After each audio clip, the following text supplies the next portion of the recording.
కర్మ పరిపాకం. ఇది జాతక కథ. ఇక కథలోకి వెళ్దాం. బుద్ధ భగవానుడి కాలంలో అనాథ పిండకుడనే వైశ్యోత్తముడు ఉండేవాడు. ఆయనకు బుద్ధుడి యందు అపారమైన భక్తి. ఆయన జేతవనంలో 54 కోట్లు ఖర్చు చేసి గొప్ప ఆరామం కట్టించాడు. ఆయన విధిగా రోజుకు 3 సార్లు బుద్ధ భగవానుణ్ణి చూసి వచ్చేవాడు.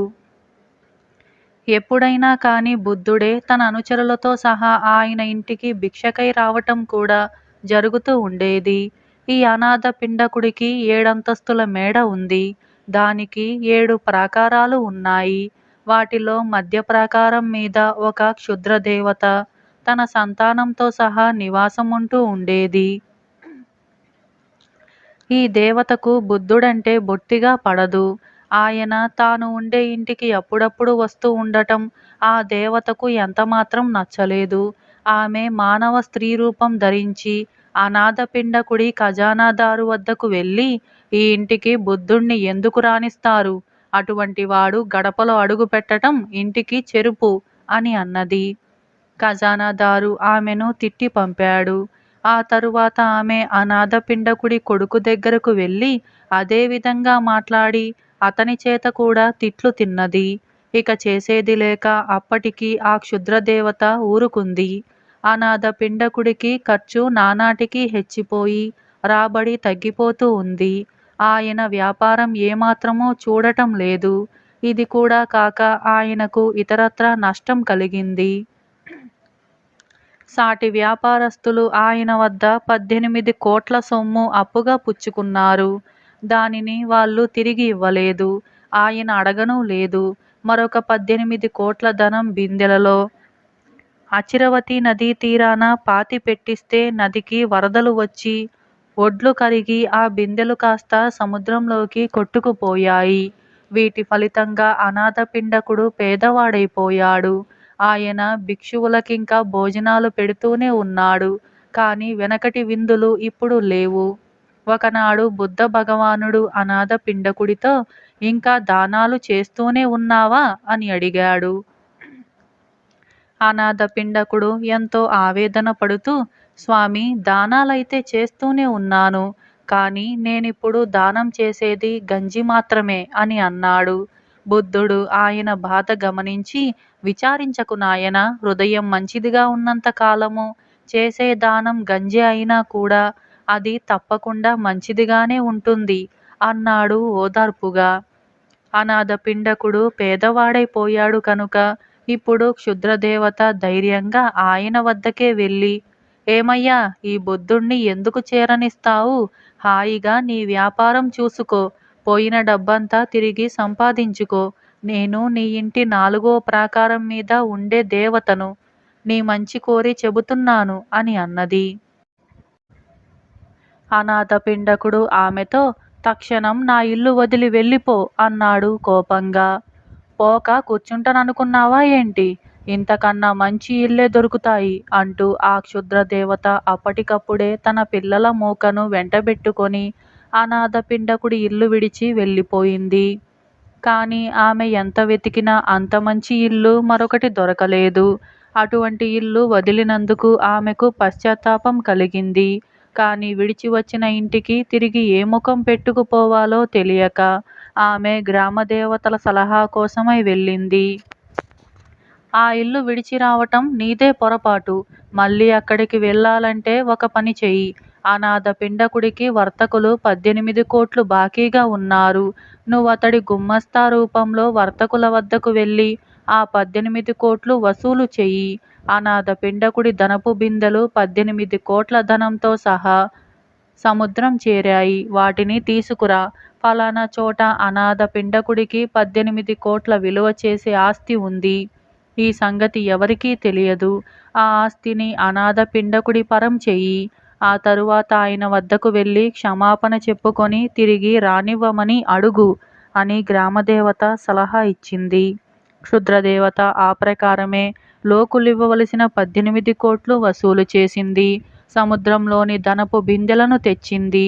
వాటితో పాటు 18 కోట్లు విలువ చేసే ఆస్తిని కూడా అనాథ పిండకుడికిచ్చి బాబూ, నాకు బుద్ధి వచ్చింది. నన్ను క్షమించి మళ్ళీ మీ ఇంట ఉండనివ్వండి అని బ్రతిమాలింది. ఈ క్షమాపణ బుద్ధ భగవానుడి ఎదుట చెప్పుకో అన్నాడు అనాథ పిండకుడు ఆ క్షుద్ర దేవతతో. ఆమె అనాథ పిండకుడి వెంట జేతవనానికి వెళ్ళి బుద్ధుడి ఎదుట జరిగినదంతా చెప్పుకొని క్షమాపణ వేడింది. అంతా విని బుద్ధ భగవానుడు ఈ విధంగా అన్నాడు: దుష్కర్మ చేసేవాడు తన కర్మ పరిహారం అయ్యేదాకా తాను మంచి పనే చేస్తున్నానని అనుకుంటాడు. ఫలితం అనుభవించవలసి వచ్చినప్పుడు గాని నిజం బోధపడదు.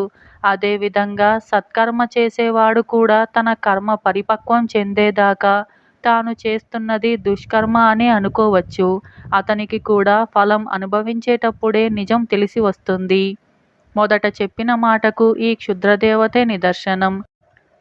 ఈమె తాను చాలా మంచి పని చేస్తున్నానని అనుకుంది. రెండవ దానికి నిదర్శనం ఈ అనాథ పిండకుడు.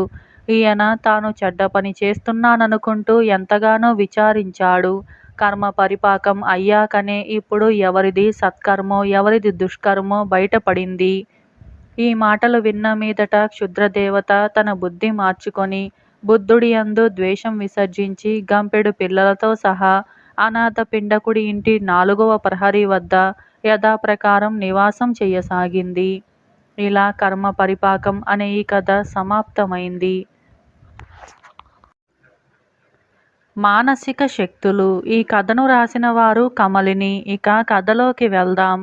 కోసల దేశంలో సమరపుంగవుడనేవాడు దేహవిద్యలైన మల్లయుద్ధం, ముష్టియుద్ధం వంటి వాటిల్లో సాటిలేని ప్రావీణ్యం సంపాదించాడు.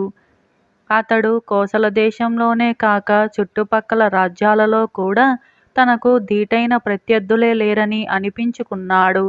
సమరపుంగవుడికి ఒక్కొక్కసారి తన చేత ఓటుపడిన మల్లులను గురించి ఆశ్చర్యం కలుగుతూ ఉండేది.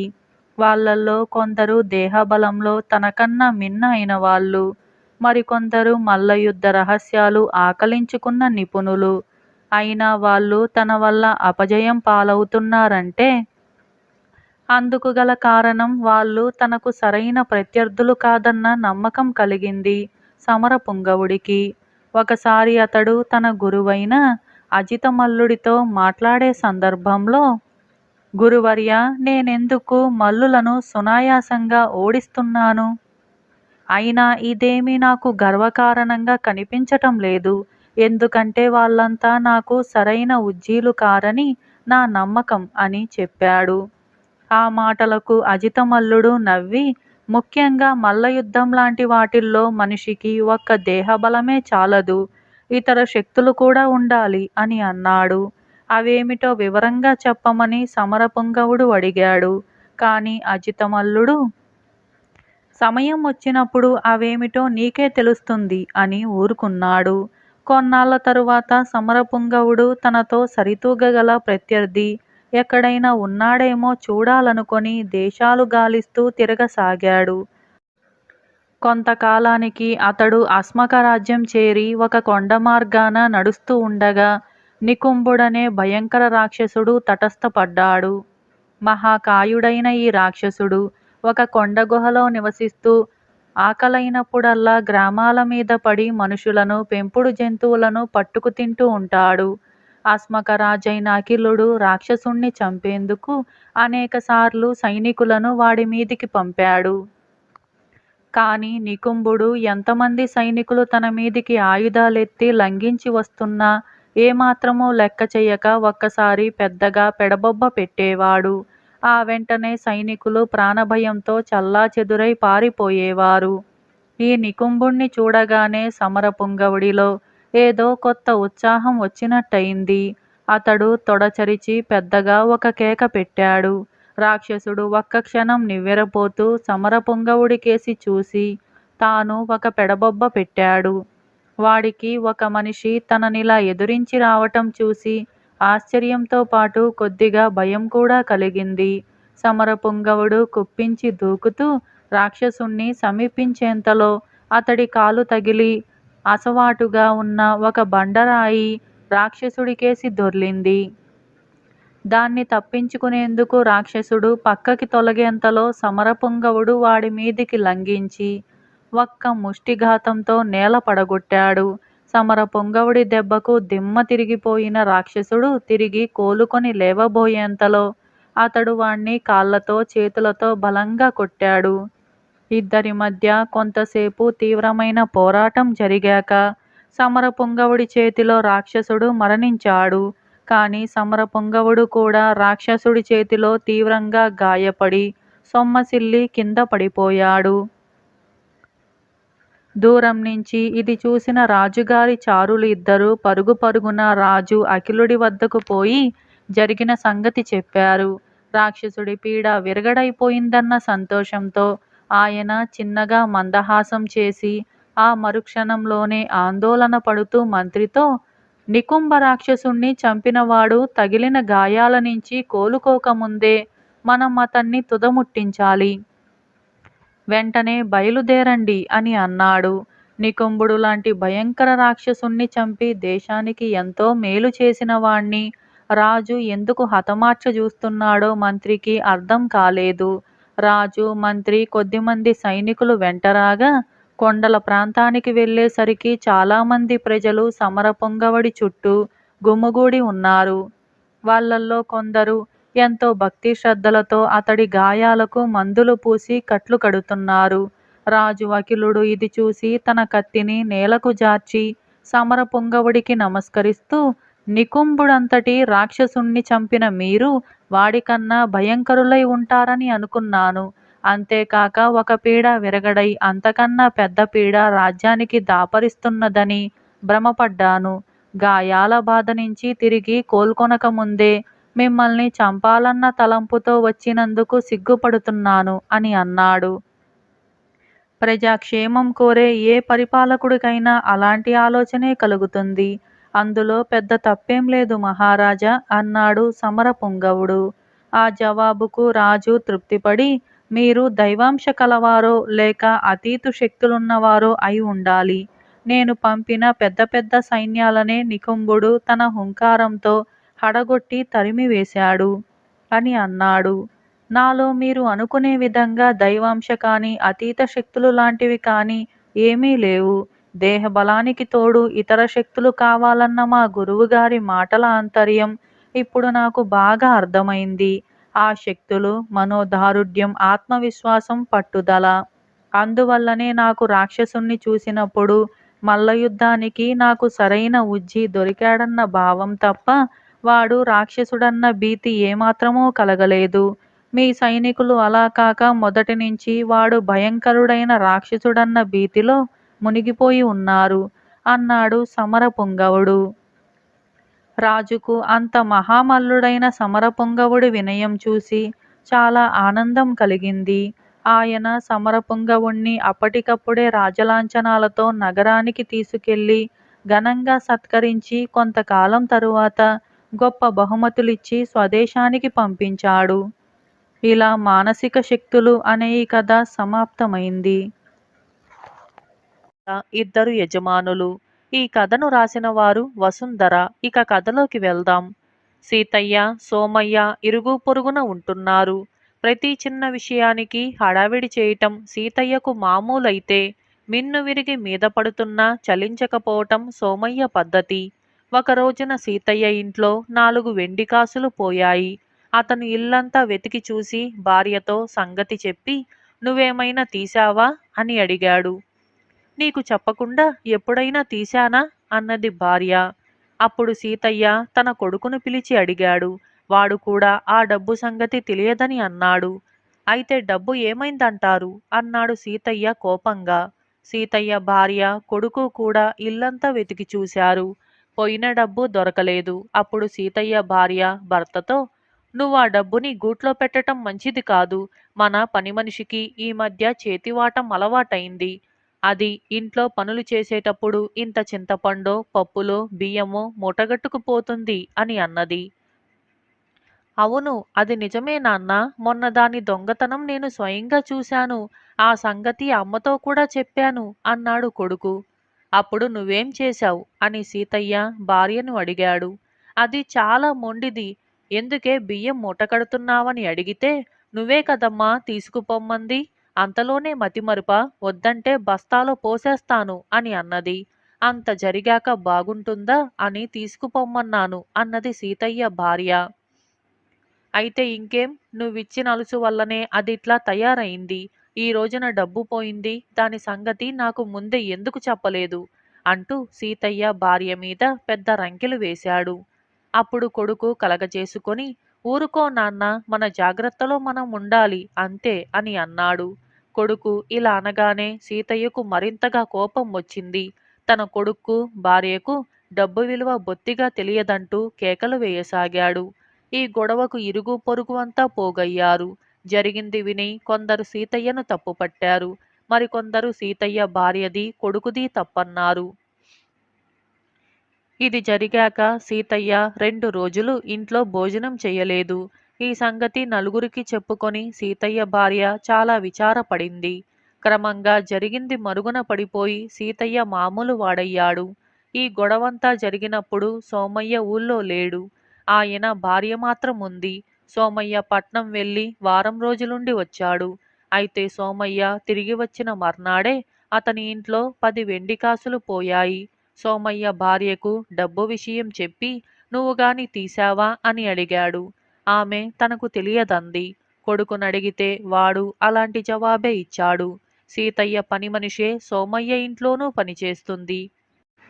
దానిది దొంగ బుద్ధి అని సీతయ్య భార్య నాతో చెప్పింది. తప్పకుండా దానిదే ఈ పనై ఉండాలి అని అన్నది సోమయ్య భార్య. మనింట్లో అది దొంగతనం చేస్తుండగా ఎప్పుడైనా చూశావా అని అడిగాడు సోమయ్య. లేదు అన్నది సోమయ్య భార్య. పని మనుషుల్ని దయగా చూసుకుంటూ అవసరమైన సమయాల్లో వాళ్లను ఆదుకునే యజమానుల ఇళ్లల్లో దొంగతనాలు జరగవు. అయితే ఎక్కువ పని చేయించుకొని తక్కువ డబ్బిచ్చే వాళ్ళ ఇళ్లల్లో పని మనుషులు మొండిగా ఉంటారు. ఒక సమయం డబ్బు నేనే తప్పు లెక్క పెట్టుకొని ఉంటాను అని అన్నాడు సోమయ్య. అలాగని ఊరుకుంటామా, పని మనిషిని నిలదీసి అడగాల్సిందే అన్నది సోమయ్య భార్య. సోమయ్య కాస్త విసుగ్గా, ఇంతవరకు మనింట్లో దొంగతనం జరగలేదు, ఇప్పుడు జరిగి ఉండదు. ఒకవేళ జరిగినా అది నా అశ్రద్ధ వల్లనే జరిగింది.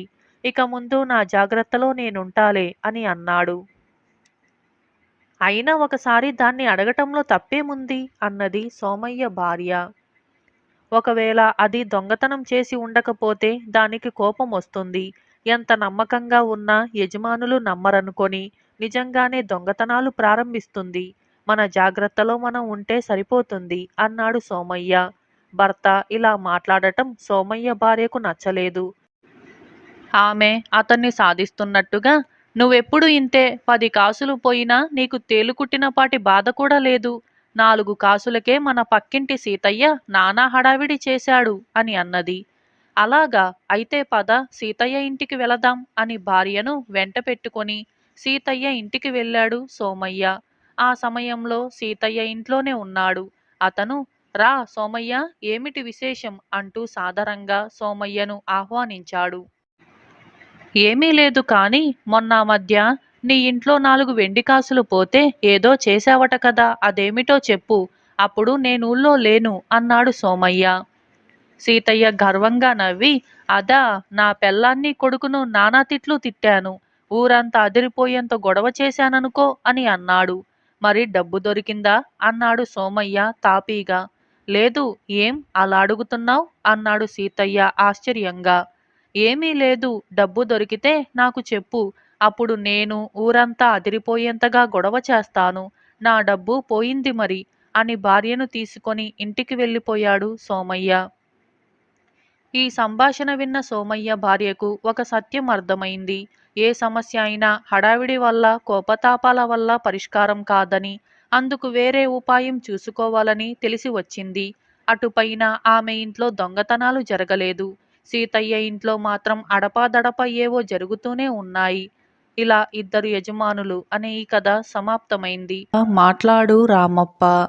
ఈ కథను రాసిన వారు హెచ్ఎం సత్యనారాయణ శెట్టి. ఇక కథలోకి వెళ్దాం. చిన్నప్పరెడ్డి, రామప్పరెడ్డి అన్నదమ్ముళ్ళు వ్యవసాయదారులు. వాళ్లకు చాలా కాలం బాగానే గడిచిపోయింది. అయితే ఒక ఏడు పంటలు పోయాయి. ఫలితంగా దేశంలో గొప్ప కాటకం పట్టి ప్రజ కటకటలాడసాగారు.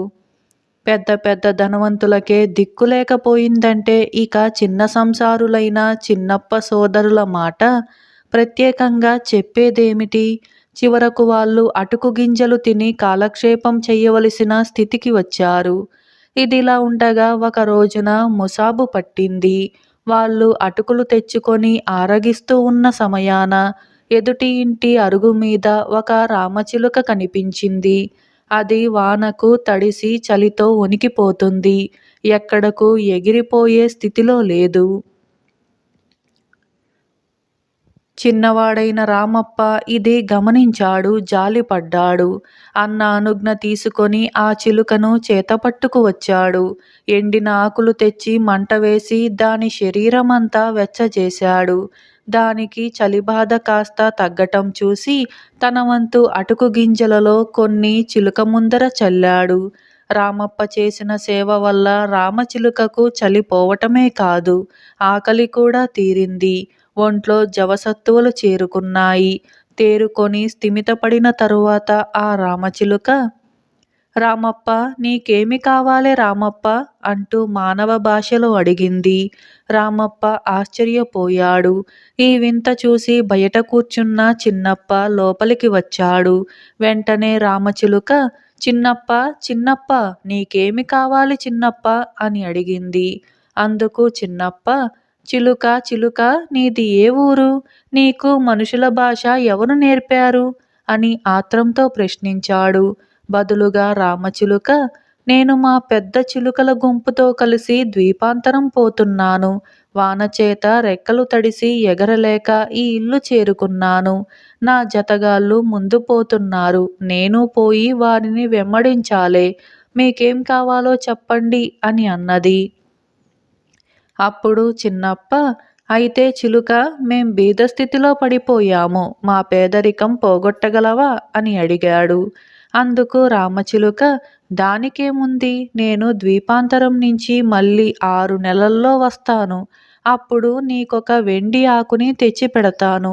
అది శుభ్రంగా ఉంచుకొంటివా? నీ ఇంట ఎప్పుడూ ధనం ఓలలాడుతూ ఉంటుంది అని చెప్పింది. సరే అన్నాడు చిన్నప్ప. ఆ తరువాత రామచిలుక, రామప్ప రామప్ప నీకేమి కావాలే రామప్ప అని చిన్నవానిని అడిగింది. అందుకు రామప్ప, చిలుక చిలుక నాకు ఎల్లప్పుడూ మనస్సు సుఖంగా ఉండేటట్టుగా చెయ్యగలవా అని అడిగాడు. అందుకు చిలుక, దానికేముంది, నేను ద్వీపాంతరం నుంచి ఒక రంగు ఆకుని తెచ్చి ఇస్తాను. దాని పసరు నీ రుమాలు మీద చల్లి తలపైన పెట్టుకుంటివంటే అది అలా ఉన్నంతసేపు నీకు మనస్సు హాయిగా ఉంటుంది. నీ ముఖం చిరునవ్వుతో కలకలలాడుతూ ఉంటుంది అని చెప్పింది. చిలుక ద్వీపాంతరం వెళ్ళింది. 6 నెలలు గడిచాయి. మళ్ళీ వచ్చింది రామచిలుక.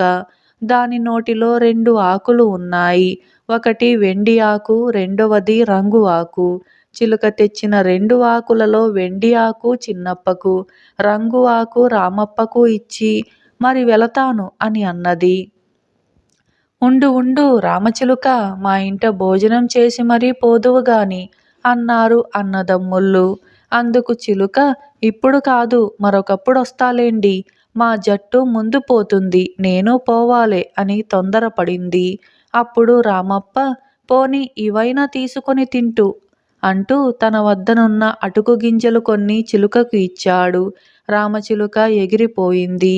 చిన్నపరెడ్డి తన ఆకు పట్టుకు వెళ్ళి ఊళ్ళో కంసాలికి చూపించాడు. అతను ఆ ఆకు పరీక్ష చేసి, ఇది వెండి ఆకు, నీకెట్లా దొరికింది అని అడిగాడు. ద్వీపాంతరం నుంచి చిలుక తెచ్చిన వృత్తాంతమంతా చిన్నపరెడ్డి పూసగుచ్చినట్టుగా చెప్పాడు. ఈ వర్తమానం ఆ నోట ఈ నోట పాకిపోయి గ్రామాధికారి అయిన హనుమంతరెడ్డి చెవుల పడింది. ఆయన చిన్నప్పను పిలిపించి ఆరా తీశాడు. హనుమంతరెడ్డికి సంగతి అంతా వెల్లడించాడు చిన్నప్ప. అంతటితో ఊరుకోకుండా, మా తమ్ముడు రామప్ప ఒట్టి మూర్ఖుడు. చిలుక కోరుకొమ్మన్నప్పుడు ఉత్త రంగు ఆకు మాత్రమే కావాలన్నాడు అని కూడా చెప్పాడు. గ్రామాధికారి రామప్పను పిలిపించి అతని వద్ద ఉన్న రంగు ఆకును చూశాడు. రామప్ప ముఖం మీద చిరునవ్వు కనిపిస్తూ ఉంది. సరేననుకున్నారు నలుగురు. అప్పుడు హనుమంతరెడ్డి ధనవంతుడైన చిన్నప్పను చేరబిలిచి లాలించి, నా ఒక్కగానొక్క కూతురునిచ్చి నీకు వైభవంగా పెళ్లి చేస్తాను నాయనా. నా తరువాత నా ఆస్తి అంతా నీవే తీసుకుందువుగాని మూర్ఖుడైన నీ తమ్ముడితో మాత్రం ప్రమేయం పెట్టుకోకు సుమా అని చిన్నప్పకు హితువు చెప్పాడు. చిన్నప్పకు చెప్పలేని సంతోషం పట్టుకొచ్చింది. గ్రామాధికారికి అల్లుడయ్యాడు. తాతలనాటి పూరిల్లు తమ్ముడికి ఇచ్చేసి తను మామగారి భవంతిలోనే నివాసం ఏర్పరుచుకున్నాడు. మామగారు ముసలివాడవుతున్న కొద్దీ పొలాలు చూసుకొనే పని అంతా చిన్నప్ప మీద పడింది. అయితే చిన్నప్ప వ్యవసాయంలో ఆరితేరినవాడు కనుక పాడి పంట వృద్ధి చేశాడు. ఇల్లు ధనలక్ష్మితోనూ ధాన్యలక్ష్మితోనూ కలకల్లాడసాగింది. ఐశ్వర్యంతో పాటు చిన్నప్పరెడ్డికి గ్రామంలో గౌరవము ఎక్కువైంది. అక్కడ రామప్ప సంగతి చూద్దాం. పూర్వులు వదిలిన పూరి గుడిసెలోనే వారి ఉనికి. చేతిలో ఎర్రని ఏగాని అయినా లేకపోయే. ఇక వ్యవసాయం చేసేదేమిటి? రోజల్లా కాయ కష్టం చేసి గింజలు సంపాదించుకోవటం, తీరికప్పుడు పచ్చగడ్డి చెక్కుకొని కట్టెలు కొట్టి తెచ్చి విక్రయించి జీవనం సాగిస్తున్నాడు. అతనికి చింతలేమీ లేవు. సుఖంగా ఉండేవాడు. చిరునవ్వు ఎప్పుడూ ముఖం మీద కనిపిస్తూ ఉండేది. అయితే రామప్ప ముఖం మీద కనిపించే చిరునవ్వు సామాన్యమైనది కాదు. అది మహిమగలది. రామప్ప ఎక్కడ ఉంటే అక్కడ అతని నోటి వెంట మాట వస్తే చాలు అందరికీ మనసు హాయిగా ఉండేది. అతను ఉన్న దగ్గర రోగులకు వ్యాధులు నయమయ్యేయి. ప్రజా కష్టాలు మరచేవారు. ఈ రహస్యం కనిపెట్టిన లోకులు రామప్పను తమ ఇళ్లకు తీసుకుపోయి మాట్లాడు రామప్ప అని బ్రతిమలాడి పలకరించి మేలు పొందుతూ ఉండేవాళ్ళు. ఇలా ఉండగా పట్టపు రాజుగారి పుట్టినరోజు పండుగ వచ్చింది. ఆ రోజున తమ కింది గ్రామాధికారులంతా రావాలని ఉత్తరువైంది. ఇప్పుడు చిన్నప్ప తనే గ్రామాధికారి అయ్యాడు కదా. చిన్నపరెడ్డి గొప్పగా అలంకరించుకున్నాడు. అతని భార్య 7 వారాల నగలు సింగారించుకుంది. ఈ విధంగా తయారైన చిన్నపరెడ్డి భార్య సవారీ బండి ఎక్కి కూర్చున్నారు. వాళ్ళ బండి ఒక అడవిలో నుంచి వెళుతూ ఉంది. దారిలో దొంగల గుంపు నాయకుడు ఒక ముసలివాని వేషంతో అక్కడికి వచ్చి జ్యోతిష్యుడులాగా నటించాడు. వాడు అడిగే ప్రశ్నలకు చెప్పే సమాధానాలకు చిన్నపరెడ్డి ఆశ్చర్యభరితుడయ్యాడు. స్వామీ, మీ వద్ద నస్యముంటే వేయించండి అంటూ చెయ్యి చాచాడు వాడు. గొప్ప కొద్దీ చిన్నప్ప వెండి కట్లు వేసిన నస్యం డబ్బా తీసి వృద్ధుడి చేతిలో వేశాడు. వృద్ధుడు చిన్నప్పను దీవిస్తూ ఒక చిటికెడు పొడి పీల్చి 2 తుమ్ములు తుమ్మాడు. అప్పుడు వెనుక దాగి ఉన్న 4 దొంగలు ముందుకు వచ్చారు. చిన్నప్పకు భార్యకు భయం వేసింది. ముసలివాడు ఏమీ తెలియనివాడిలాగా దిక్కులు చూస్తూ ఉన్నాడు.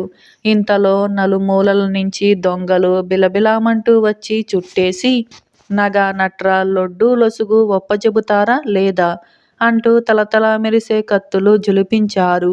చేసేది లేక చిన్నప్ప తమ వద్ద ఉన్నదంతా దొంగల పాలు చేసి కట్టుబట్టలతో ఒక పల్లె చేరుకొని పేదరాశి పెద్దమ్మ ఇంటిలో దిగాడు. ఇలా ఉండగా ఆ దేశపు రాజుకు ఒక్కతే కూతురు. తగిన అల్లుడు కోసం చారులను అన్ని దిక్కులకు పంపించాడు రాజు. కానీ లాభం లేకపోయింది. అందుచేత రాజు రాణి విచారగ్రస్తులై ఉన్నారు. ఈ సమయంలో ఫలానా రామప్ప ఎవళ్ళకైనా విచారం పోగొట్టగలడని రాణిగారితో ఎవరో చెప్పారు. వెంటనే అతన్ని పిలిపించమని రాజాజ్ఞ అయ్యింది. రాజాజ్ఞ మీరలేక రామప్ప నడుముకు ఒక తెల్లటి వస్త్రం కట్టి పైన ఒక తుండుగుడ్డ వేసుకొని ఆ తుండుగుడ్డలో రంగు ఆకుని రుమాలుగా చుట్టుకొని సాపాటి కర్ర చేతితో పట్టుకొని రాజమహలుకు చేరుకున్నాడు. అలా చేరుకునేసరికి రాజనగరులో దర్బారు అతి వైభవంగా నడుస్తూ ఉంది. రామప్ప వెళ్ళి రాజదర్శనం చేసుకున్నాడు. రామప్ప నవ్వుముఖం చూడగా రాజుకు సంతోషం పుట్టింది. సరే, రేపు మాట్లాడుదాం అన్నాడు రాజు. రామప్పకు ఒక గది ప్రత్యేకించి ఏర్పాటు చేశారు. మార్గాయాసం చేత రామప్పకు నిద్ర పట్టేసింది. రాజు కోరిక మీద మరొక వారం రోజుల వరకు రామప్ప అక్కడే ఉండిపోవలసి వచ్చింది. అంతలో రాజకుమారికి తగిన వరుడు లభించినట్లుగా వార్త వచ్చింది. అప్పుడు రాజుగారు, రామప్ప, మా అమ్మాయి పెళ్లి చూసి మరీ వెళుదువుగాని ఉండిపో అని అన్నారు. సరే అన్నాడు రామప్ప. రామప్ప ఒకనాడు స్నానం చేస్తూ ఉండగా సేవకుడు ఒకడు, ఈ పాడు రుమాలు కట్టుకొని వెళితే అంతఃపురంలో అందరికీ అవమానం కాదా అని తలచి రామప్పకు తెలియకుండానే గట్టుమీది ఆ రంగు రుమాలు తీసి దాచేశాడు. స్నానమయ్యాక రామప్ప, నా రుమాలు ఏది అని వాడిని అడిగాడు. అందుకు నౌకరు, రాజుగారి దయ నీ పైన ఉంటే ఆ పాడు రుమాలెందుకయ్యా, అది ఏటిలో కొట్టుకుపోయింది. మహారాజుగారినడిగి మంచి రుమాలే తెచ్చుకో అన్నాడు. రామప్ప విచారంతో నగరుకు వెళ్ళాడు. ఆ సమయాన నగరులో గందరగోళమైంది. పెళ్లివారు తరలి వస్తూ ఉంటే పెళ్లి కొడుక్కి పులి వచ్చి గాయం చేసిందని, పరివారం చెదిరిపోయారనీను. తన రుమాలు లేకపోవటం వల్ల రాజుకే ముప్పు వచ్చిందని గ్రహించి రామప్ప విచారంతో మళ్ళీ ఏటిగట్టుకు పోయి నిస్పృహతో అక్కడ పడిపోయాడు.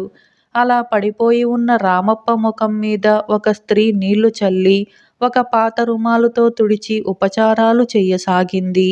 పాతదైతే అయింది, ఈ రుమాలు తలకు చుట్టుకో, వేడి తగ్గుతుంది అన్నదామె. రామప్ప కొంచెం తేరుకోగానే ఆమె తన వదినగారని, ఆమె పక్కన ఉన్నతడు తన అన్న చిన్నపరెడ్డి అని గుర్తించాడు. అయితే సిగ్గుచేత చిన్నప్ప తమ్ముణ్ణి పలకరించలేదు.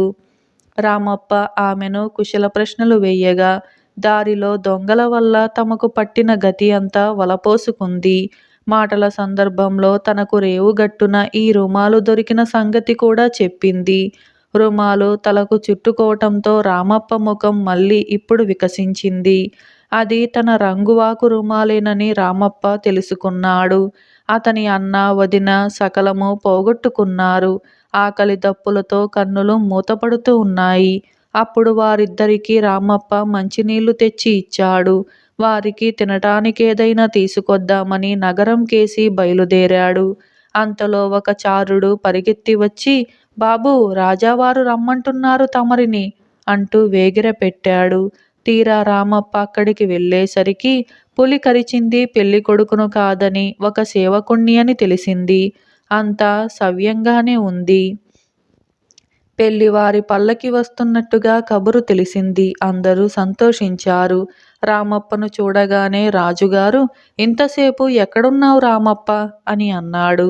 ఏటికి స్నానానికి వెళ్ళాను ప్రభు అన్నాడు రామప్ప చిరునవ్వు నవ్వుతూ. అక్కడ నా అన్నా వదినే చిక్కులో ఉన్నారు అని కూడా చెప్పాడు. వెంటనే రాజుగారు పల్లకి పంపించి చిన్నప్పను భార్యను రప్పించారు. రాజుగారి కుమార్తెకు వైభవంగా పెళ్లి జరిగింది. రామప్పకు చిన్నప్పకు ప్రభువువారు విలువైన బహుమతులిచ్చారు. తరువాత అన్నదమ్ములిద్దరూ వాళ్ళ ఊరికి ప్రయాణమయ్యారు. రామప్ప తన వంతు బహుమతులన్నీ అన్నకే ఇచ్చి, అన్నయ్య, నాకు పెళ్ళామా పిల్లలా ఇవేం చేసుకుంటాను అని చెప్పి సోదరుడికే ఇచ్చేశాడు. మళ్ళీ రామప్ప తన తాతల నాటి పూరి గుడిసె చేరుకొని సుఖంగా ఉంటున్నాడు. ఇలా ఉంటూ ఉండగా మరికొద్ది రోజులకల్లా ఆనాటి రామచిలుక మళ్ళీ ఇక్కడికి వచ్చింది. రామప్ప, రామప్ప, మాట్లాడు రామప్ప, రంగు ఆకు మంచిదా, వెండి ఆకు మంచిదా అని అడిగింది. అందుకు రామప్ప, తోటకు రంగు ఆకు మంచి, ఇంటికి పిల్లలు పాపలు మంచి, చింతలేని ఇల్లు అన్నింటికీ మంచి అని బదులు చెప్పాడు. చిలుక సంతోషంతో అతన్ని దీవించి తన దారినది వెళ్ళిపోయింది. ఆ తరువాత చిన్నప్పకు జ్ఞానం వచ్చింది. తన అత్యాశ తనకే పాఠం చెప్పిందని గ్రహించాడు. తమ్ముణ్ణి తిన్నగా చూడక నీరసించినందుకు ఎంతో నొచ్చుకున్నాడు. చిలుక చెప్పిన మాటల్లో అంతరార్థం గుర్తించి వెంటనే తమ్ముణ్ణి చేరదీసుకొని ఆదరించాడు. భేదభావాలు ఎక్కువ తక్కువలు కనిపించలేదు లోకానికి. ఇలా మాట్లాడు రామప్ప అనే ఈ కథ సమాప్తమైంది. అపూర్వ సంఘటన. ఈ కథను రాసిన వారు బి శేషగిరిరావు. ఇక కథలోకి వెళ్దాం. కొన్ని వందల ఏళ్ల క్రితం దేశాంతరంలో ఒక నగరంలో ఒక సంపన్నుడు ఉండేవాడు. ఆయనకు తన భార్యపై ఎంతో ప్రేమ. ఒకనాడు ఆమెకు ఒక చిత్రమైన మూర్ఛలాంటిది వచ్చింది. మామూలుగా ఉన్న మనిషి కాస్త ఆకస్మికంగా విరుచుకుపడిపోయి కాళ్ళు చేతులు కొట్టుకొని చివరకు కొయ్యబారిపోయింది. శరీరం మటుకు చూస్తే చల్లగా ఉంది. శ్వాస నిలిచిపోయింది. కొత్త రకం జబ్బేదో వచ్చి ఆమె చనిపోయిందని అనుకున్నారు. ఆమె చనిపోయిందని వైద్యుడు కూడా అన్నాడు. తనకు పంచప్రాణాలు అయిన భార్య పోయినందుకు ఆ సంపన్నుడు చాలా బాధపడ్డాడు. ఆమెను శవపేటికలో పెట్టేటప్పుడు అతను ఆమె చేతికి ఒక రవ్వటుంగరం పెట్టాడు. శవానికి ఉంగరం పెట్టటమేమిటి? ఆమె ఇతర నగలతో పాటు అది కూడా పిల్లలకుంటుంది అని బంధువులు సలహా ఇచ్చారు. అది ఆమెకు హెచ్చుగా ఇష్టమైన ఉంగరం. నేను దాన్ని ఆమెకు శాశ్వతంగా ఇచ్చేశాను. కొన్నాళ్ళు పెట్టుకోటానికి కాదు అన్నాడు భర్త. ఎవరెన్ని విధాలా చెప్పినా ఆయన మనస్సు మారలేదు. శవపేటికను చర్చికి పట్టించుకుపోయి అక్కడి ఆవరణలో తన భార్యను సమాధి చేయించి పుట్టెడు దిగులుతో భర్త ఇంటికి తిరిగి వచ్చాడు.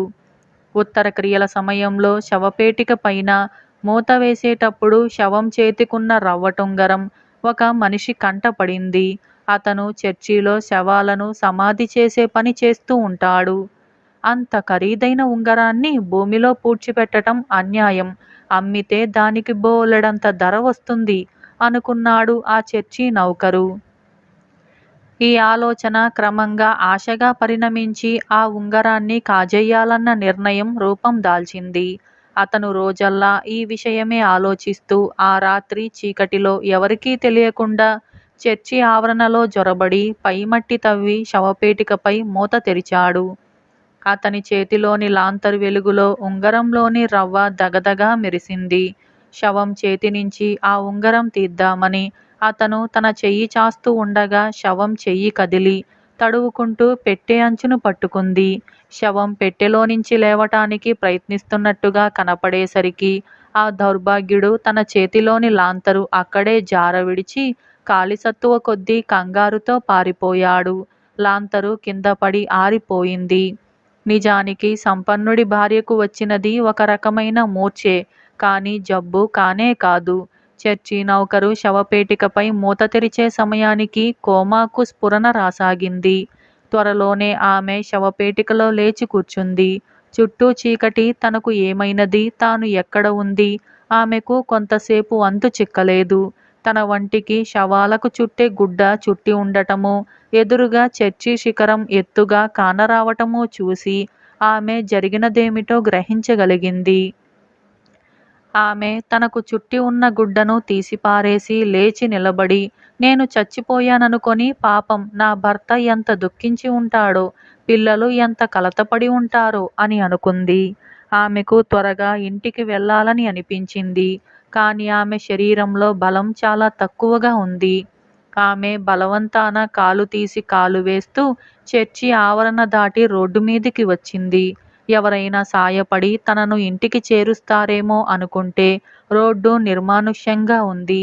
చలి కూడా జాస్తిగా ఉంది. ఎంతో ప్రయాసతో ఆమె తన ఇంటికి చేరుకునేసరికి సింహద్వారం మూసి గడియపెట్టి ఉంది.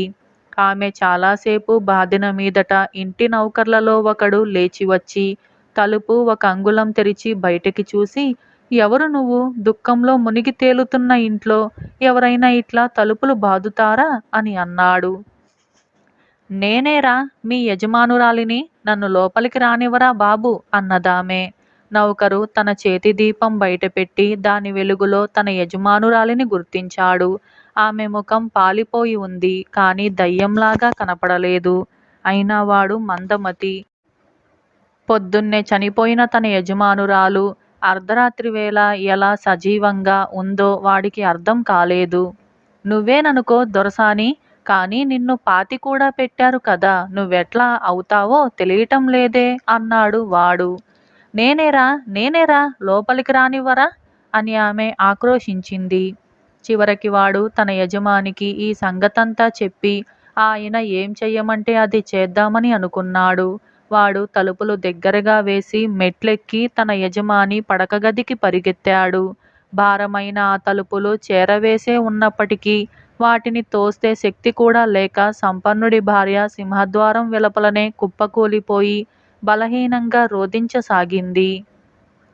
తాను ఇంటికి వెళ్ళగానే తన భర్త, పిల్లలు ఆనందోత్సాహాలలో తేలిపోయి తనకు ఘనంగా స్వాగతమిస్తారని అనుకుంది. కానీ ఇలా జరుగుతుందని ఆమె ఏమాత్రమూ శంకించలేదు. నౌకరు వచ్చి కేక పెట్టేసరికి యజమాని నిద్రపోవటం లేదు. ఆయన శోకసముద్రంలో మునిగి తేలుతూ తలుపు తట్టిన చప్పుడు కూడా వినలేదు. నౌకరు కేక విని, "ఏమిట్రా, ఏం కావాలి?" అని అన్నాడు. "అమ్మగారు వచ్చారయ్యా, లోపలికి రానివ్వమంటున్నారు. ఏమిటి సెలవు?" అన్నాడు నౌకరు. యజమాని పక్క మీద లేచి కూర్చొని, "ఒరేయ్, నువ్వేమైనా కలగంటున్నావా, లేక మతి పోయిందా?" అని అన్నాడు. "నిద్రపోయాను కానీ అమ్మగారు తలుపు తడితే లేచాను బాబూ. మతేమీ చెడలేదు కానీ ఏం చెయ్యాలో తెలియటం లేదు. అమ్మగారిని లోపలికి రానిచ్చేదా?" అన్నాడు వాడు. "పరాచకానికైనా ఇది సమయమా? ఇంత క్రూరమైన పరాచకమా?" అన్నాడు యజమాని. "పరాచకం కాదు బాబూ, అమ్మగారు వాకిలి దగ్గర ఉన్నారు, లోపలికి రానివ్వనా?" అన్నాడు వాడు మళ్ళీ. యజమాని మళ్ళీ పడుకుంటూ,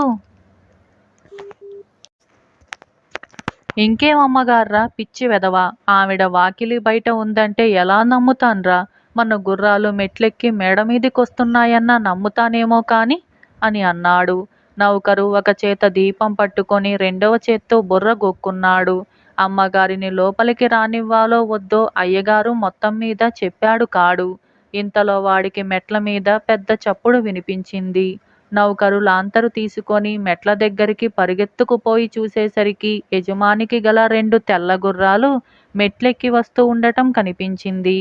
వాడు యజమాని దగ్గరికి తిరిగిపోయి, "బాబ్బాబు, మన గుర్రాలు మెట్లెక్కి మేడమీదికి వస్తున్నాయి" అన్నాడు కంగారుతో.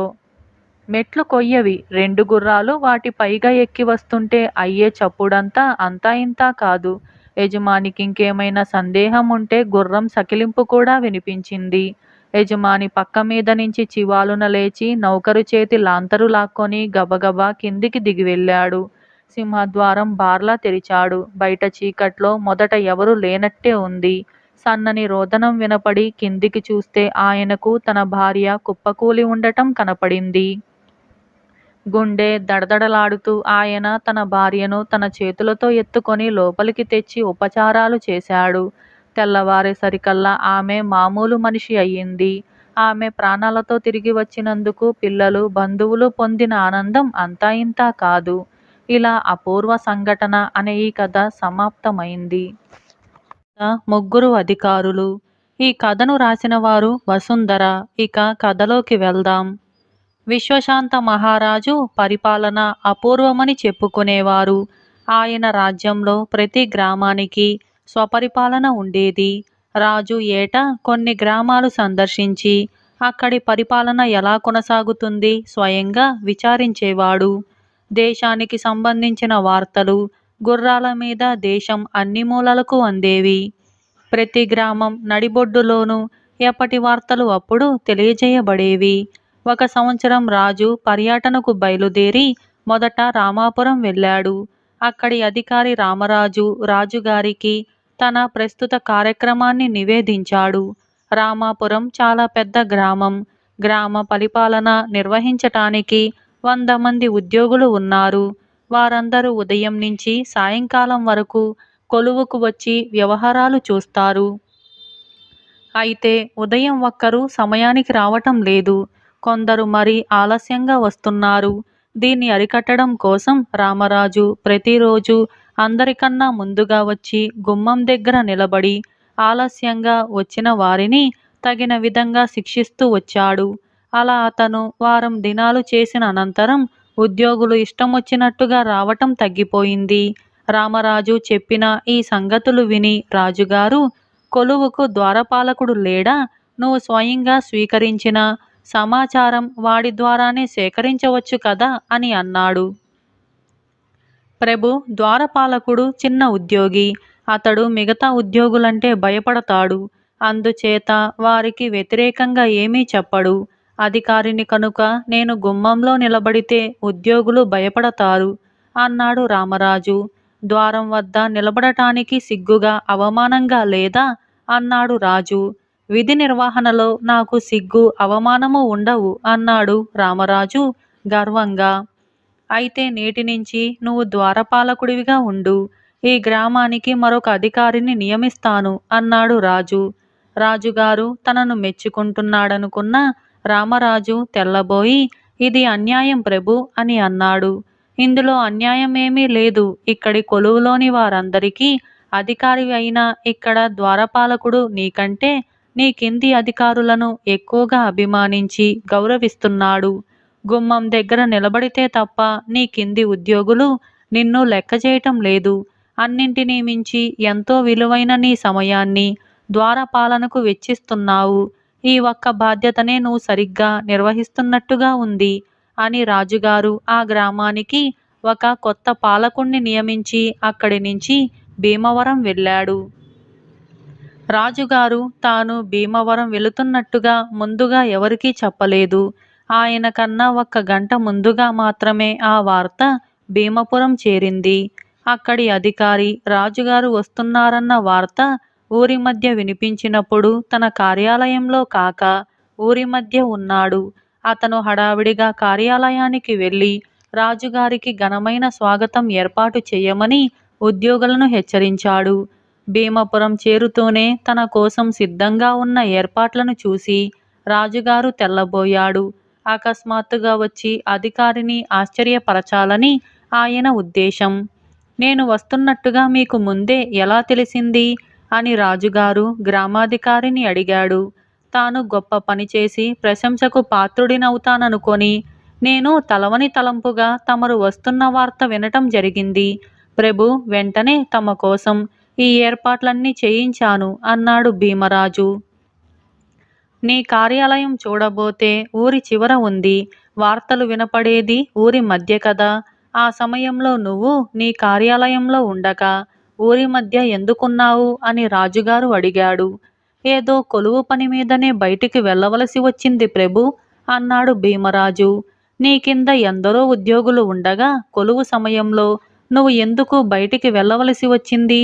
నీకు నీ బాధ్యతలు సరిగ్గా తెలిసి రాలేదు. నీ స్థానంలో మరొక అధికారిని నియమిస్తాను అని రాజు అప్పటికప్పుడే కొత్త అధికారిని నియమించి సోమపురానికి బయలుదేరాడు. సోమపురంలోని అధికారి సోమరాజు విశ్వశాంతుడికి ఘనంగా స్వాగతం ఏర్పాటు చేశాడు. స్వాగత సత్కార్యాలు బాగా జరిగాయి. అధికారిగా నువ్వు సాధించింది ఏమిటి అని విశ్వశాంతుడు సోమరాజును అడిగాడు. ప్రభు, నేను గ్రామంలో ఉండటం శుభదాయకమని అందరూ అంటూ ఉంటారు.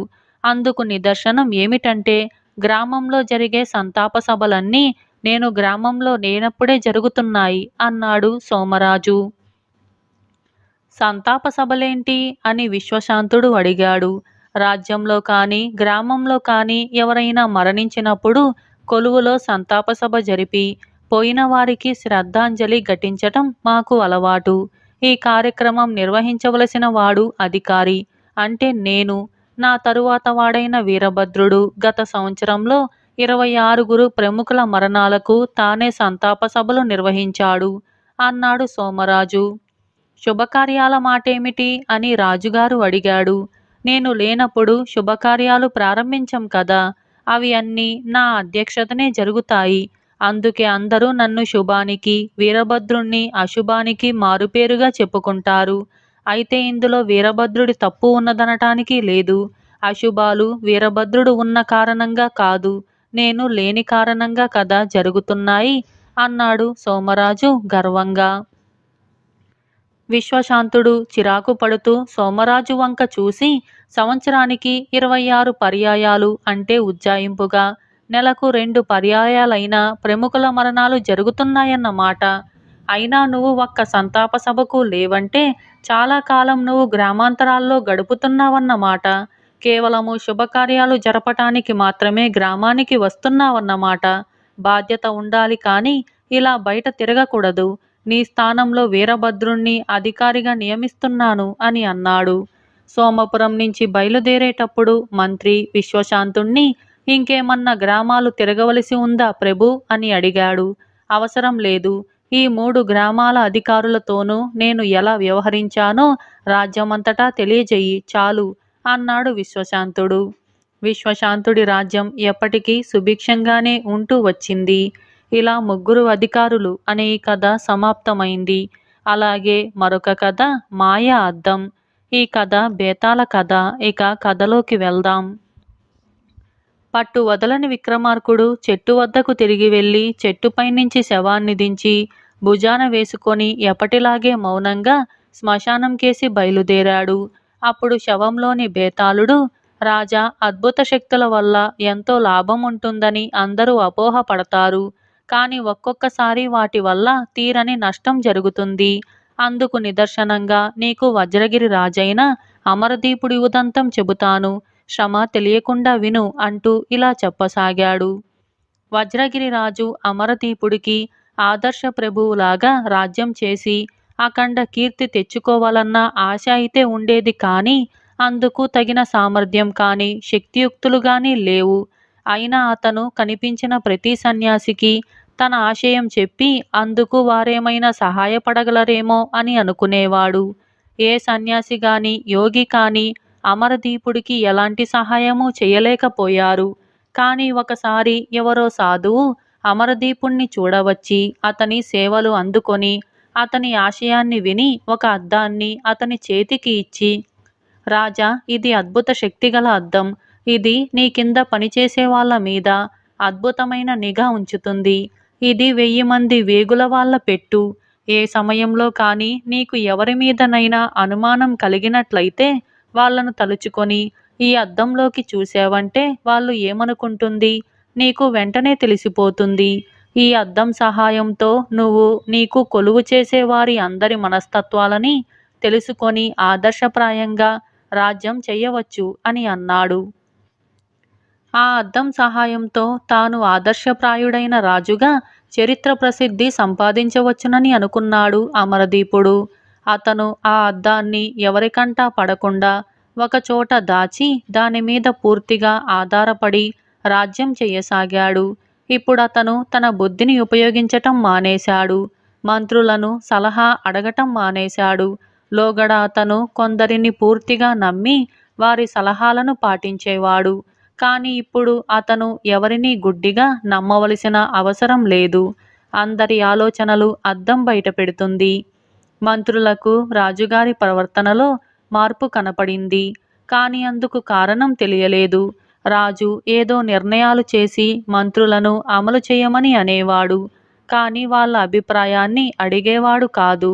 ఎవరికైనా తన నిర్ణయాలు నచ్చనట్టుగా అనుమానం తగిలితే వారేమనుకుంటున్నది అద్దంలో కనిపించేది. అమరదీపుడికి తన ప్రధానమంత్రి అయిన విక్రమసేనుడి మీద అనుమానం కలిగింది. అద్దంలో చూస్తే విక్రమసేనుడికి తన మీద ఏమాత్రమూ గురి లేదని, తనను పరమ మూఢుడనుకుంటున్నాడని అమరదీపుడికి తెలిసిపోయింది. వెంటనే అతను నేరారోపణ, విచారణ లాంటివి ఏమీ లేకుండా తన ప్రధానమంత్రిని కారాగృహంలో పెట్టించాడు. ఇది జరిగినాక సహజంగా రాజుగారి ఉద్యోగుల్లో చాలా మందికి రాజుగారి వివేకం గురించి అనుమానం తల ఎత్తింది. అందరూ రాజుగారి అనుమానానికి పాత్రులయ్యారు. అందరి ఆలోచనలు అద్దం చూపింది. రాజు అందరినీ చెరసాలలో పెట్టించాడు. ఈ పాటికి దేశంలో చాలా కలవరం ప్రారంభమైంది. ప్రజల్లో శాంతి నెలకొల్పే భారాన్ని సేనాపతికి అప్పగించాలనుకొని అమరదీపుడు ఎందుకైనా మంచిదని అతన్ని గురించి అద్దం ఏమనుకుంటుందోనని చూశాడు. రాజుకు మతిపోయినట్టయింది. సేనాపతి పొరుగురాజుతో చేతులు కలిపి అమరదీపుణ్ణి రాజ్యభ్రష్టుణ్ణి చేస్తే ఎలా ఉంటుందా అని ఆలోచిస్తున్నాడు. మరుక్షణం సేనాపతి కూడా చెరసాలలోకి ప్రవేశించాడు. వజ్రగిరి ప్రజలకు ఇక ఎలాంటి సందేహమూ మిగలలేదు. వాళ్ళు తమ రాజుకు పూర్తిగా మతిపోయిందని అనుకున్నారు. రాజుగారి మతి పోయిందని, అతను రాజ్య పరిపాలనకు పనికిరాడని ప్రజలు గట్టిగానే అనసాగారు. అమరదీపుడికి ఏం చేయాలో పాలుపోక తన కొడుకు సలహా తీసుకుందామని అనుకున్నాడు. వాడి ఆలోచనలు అద్దంలో స్పష్టంగా తెలిశాయి.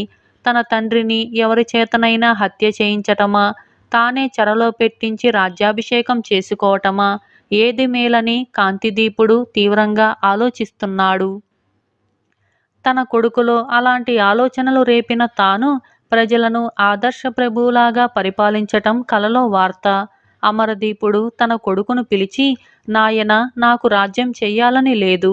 రేపు నీకు పట్టాభిషేకం చేసి నేను అడవులకు పోయి తపస్సు చేసుకుంటాను అని చెప్పి ఆ రోజే తను లోగడ కారాగృహంలో పెట్టిన ఉద్యోగులందరినీ చెర నుంచి విడిపించాడు. మర్నాడు కాంతిదీపుడు రాజయ్యాడు. అమరదీపుడు మాయా అద్దాన్ని బద్దలు కొట్టి కాషాయ వస్త్రాలు ధరించి తపస్సు చేసుకునేందుకు అడవులకు వెళ్ళిపోయాడు.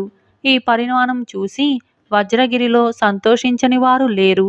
బేతాళుడు ఈ కథ చెప్పి, రాజా, అంత అపూర్వమైన అద్దం అమరదీపుడికి ఎందుకని ఉపయోగపడకపోయింది?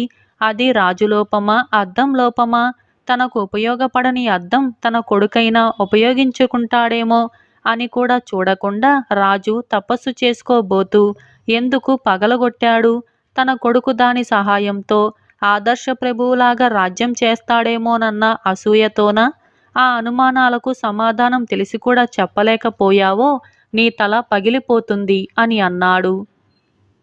దానికి విక్రమార్కుడు, ఆ అద్దంలో ఏ అద్భుత శక్తి ఉన్నప్పటికీ ఆదర్శప్రాయంగా రాజ్యపాలన చేసేటట్టుగా తోడ్పడే శక్తి మాత్రం లేదు. అది మనుషుల ఆలోచనలను తెలుపుతుంది. రాజు తనకు ఎవరి మీదనైనా అనుమానం కలిగినప్పుడే అద్దంలో వారి ఆలోచనలు చూస్తాడు. సహజంగా అవి రాజుకు వ్యతిరేకంగానే ఉంటాయి. ఏ కారణమూ లేక రాజు ఎవరిని శంకించడు కదా. పోతే మామూలు సమయాలలో రాజోద్యోగులు తమ సొంత సమస్యల గురించి ఆలోచిస్తారు కానీ రాజుగారికి పరిపాలనలో ఎట్లా సహాయపడటమా అని ఆలోచించరు. ఆ అద్దం రాజోద్యోగుల శక్తి సామర్థ్యాలను గురించి చెప్పలేదు. రాజుకు నిజంగా ఉపయోగపడేవి తన కింద వాళ్ళ శక్తి సామర్థ్యాలు. అది అలా ఉంచి మనుషులకు తాత్కాలిక ప్రేరణల వల్ల కలిగేటటువంటి లక్షలాది ఆలోచనలు ఆచరణలోకి రావు. అవి ఆలోచనలుగానే ఉండిపోతాయి. కానీ అవి తనకు విరుద్ధంగా ఉన్నప్పుడు రాజుకు తన పట్ల అవతలి వాళ్ళు ద్రోహం చేసినట్టే అనిపిస్తోంది. మాయా అద్దం అమరదీపుడికి చేసిన పెద్ద ద్రోహం అదే. అది చేసిన చిన్న ద్రోహం ఏమంటే, రాజు సమర్థవంతంగా పరిపాలించటానికి ఏ మార్గాలు అవలంబించాలో వాటి అన్నింటి స్థానము ఆ అద్దం ఆక్రమించుకుంది. ఫలితం ఏమిటి? అత్యుత్తమ పాలకుడు అనిపించుకోవాలని అనుకున్నవాడు అద్దం మూలంగా అతి అధమ పాలకుడు అని అనిపించుకున్నాడు. ఆ అద్దం తన కొడుకు కూడా అదే గతి పట్టించగలదు.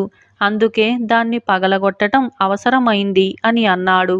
రాజుకు ఈ విధంగా మౌనభంగం కలగగానే బేతాళుడు శవంతో సహా మాయమై తిరిగి చెట్టెక్కాడు. ఇలా మాయా అద్దం అనే ఈ కథ సమాప్తమైంది. నేరానికి తగిన శిక్ష. ఈ కథను రాసిన వారు సాహితీ ప్రియ. ఇక కథలోకి వెళ్దాం. కాశీపట్నంలో ఒకప్పుడు కమలశ్రేష్ఠి అనే ధనిక వర్తకుడు. అతనికి పద్మిని అనే ఒక చక్కటి కుమార్తె ఉండేది. ఆమెకు మంచి గుణాలున్నట్టుగా పేరు ఉండేది. ఆమె కోసం వెదకి ఆమె తండ్రి చంద్రుడనేవాణ్ణి తెచ్చి వైభవంగా పెళ్లి చేసి అతన్ని ఇంట ఉంచుకొని క్రమంగా తన వర్తకమంతా అల్లుడికి అప్పజెప్పాడు. పద్మినికి మాత్రం చంద్రుడంటే ఇష్టం లేదు. పైకి మహా గుణవతిగాను పతివ్రతగాను నటిస్తూ చాటుగా యథేచ్ఛగా సంచరించసాగింది. కొంతకాలానికి ఆమెకు ఒక కొడుకు కలిగాడు. ఆమె వాణ్ణి తాకటానికి నిరాకరించి, కొడుకైనా పరపురుషుడే కదా అని అన్నది. అమ్మో, ఎంత పతివ్రత అని అందరూ అనుకున్నారు. ఒకనాడు చంద్రుడు తన దుకాణంలో ఉండగా దారి వెంట పవిత్రోదకం చల్లుకుంటూ పోతున్న ఒక బ్రాహ్మణ యువకుడు కనిపించాడు. అతను చాలా అందంగాను స్ఫురద్రూపిగాను ఉన్నాడు. చూసేవాళ్లకు అతను మహా ఉత్తముడని పవిత్రుడని భావం కలిగింది. ఆ సమయాన చంద్రుడు ఎవరికో గోధుమలు కొలుస్తున్నాడు. ఆ గోధుమలలో నుంచి ఒక ఎండు పరక గాలికి లేచి ఆ బ్రాహ్మణ యువకుడి పిలక మీద వాలింది. చంద్రుడు నొచ్చుకొని దాన్ని తీయబోయాడు. కాని ఆ బ్రాహ్మణ యువకుడు అతన్ని వారిస్తూ, ఆగు, నేను నా శిరస్సును ఖండించుకుంటాను. నేను ఇంతవరకు ఎలాంటి పాపము చేయలేదు. ఇప్పుడు నా పట్ల పాపం జరిగింది. నా శిరస్సును ఖండించుకోవలసిందే అని అన్నాడు. చంద్రుడు ఎంతో చెప్పిన మీదట యువకుడు ఆ ఆలోచన కట్టిపెట్టాడు. చంద్రుడికి ఆ యువకుడి మీద ఎంతో భక్తి, గౌరవము కలిగాయి. అతను ఆ యువకుణ్ణి కొంతకాలం తమ ఇంట ఉండి తమను పావనం చేయమని కోరాడు. బ్రాహ్మణ యువకుడు అందుకు సమ్మతించాడు. ఒకసారి చంద్రుడికి ఒక ఆలోచన వచ్చింది. తనలో జవసత్వాలు ఉన్నప్పుడే భారీ ఎత్తున వ్యాపారం చేసి సంపాదించేదంతా సంపాదించాలని అతను అనుకొని తన ఇంటి భారమంతా బ్రాహ్మణ యువకుడి పైన ఉంచి వ్యాపార సరుకులతో సహా మజిలీలు చేసుకుంటూ పాటలీపుత్రానికి బయలుదేరాడు. అతను ఆఖరు మజిలీ పాటలీపుత్రం సమీపంలోని ఒక వనంలో చేశాడు. అక్కడ ఒక చెట్టు మీద ఒక పక్షి ఏమాత్రమూ కదలకుండా బొమ్మలాగా కూర్చొని ఉంది. ఇతర పక్షులు ఆహారం కోసం చెట్టు మీది నుంచి ఎగిరిపోగానే ఇతర పక్షుల గూళ్లలోని గుడ్లను భక్షించి మళ్ళీ చెట్టు కొమ్మ మీద నిశ్చలంగా కూర్చుంది. ఆహా, ఇది ఎంత పచ్చి దుర్మార్గపు పక్షి! దీనికి శిక్ష లేదా అనుకున్నాడు చంద్రుడు. అంతలోనే ఒక బోయవాడు బాణం వేసి ఆ పక్షిని పడగొట్టాడు. ఇది చూసి చంద్రుడి మనస్సు వికలమై కొంచెం దూరంలో కనిపించిన ఆశ్రమం కేసి వెళ్ళాడు. అక్కడ ఒక మునీశ్వరుడు ధ్యానంలో ఉన్నాడు.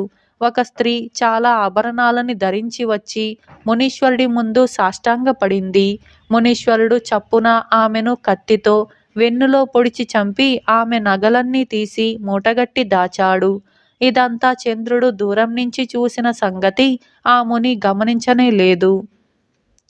ఇది చూసిన మీదట చంద్రుడి అశాంతి మరింత అయింది. ఇంతలో రాజభటులు వచ్చి ఆ మునిని అతను హత్య చేసిన స్త్రీ శవాన్ని స్వాధీనపరుచుకున్నారు. ప్రపంచంలో ధర్మం ఉన్నదనుకున్నాడు చంద్రుడు. అతని అశాంతి తగ్గిపోయింది. మహాపతివ్రత అయిన తన భార్య, మహాపురుషుడైన బ్రాహ్మణ యువకుడు లాంటి వాళ్ళు ప్రపంచంలో ఉండబట్టే ధర్మం నిలిచి ఉన్నదని అతను అనుకున్నాడు. అతను పాటలీపుత్రంలో తన వర్తకం సాధ్యమైనంత త్వరగా ముగించి ఇంటి మీద ధ్యాస మళ్ళటం చేత దారిలో మకాములు మజిలీలు చేయకుండా ప్రయాణం చేసి అర్ధరాత్రి వేళకు ఇల్లు చేరాడు. అతను తన గది కిటికీలో నుంచి లోపలికి చూసేసరికి తన భార్య, తను ఎంతో శీలవంతుడని నమ్మిన బ్రాహ్మణ యువకుడు కనిపించారు. భగవంతుడా, ఏమిటి అన్యాయం అని అతని ప్రాణం కొట్టుకుపోయింది. అంతలో పైనుంచి నిద్రపోతున్న వాళ్ళ మీద నాగుపాము పడి వాళ్ళు విదిలించేసరికి ఇద్దరినీ కరిచి ఎటో పోయింది. ఆ ఇద్దరు నిద్రమత్తులోనే చచ్చిపోయారు. నేరాలను ధర్మం ఇలా శిక్షిస్తుంది కాబోలు అనుకున్నాడు చంద్రుడు. ఇలా నేరానికి తగిన శిక్ష అనే ఈ కథ సమాప్తమైంది.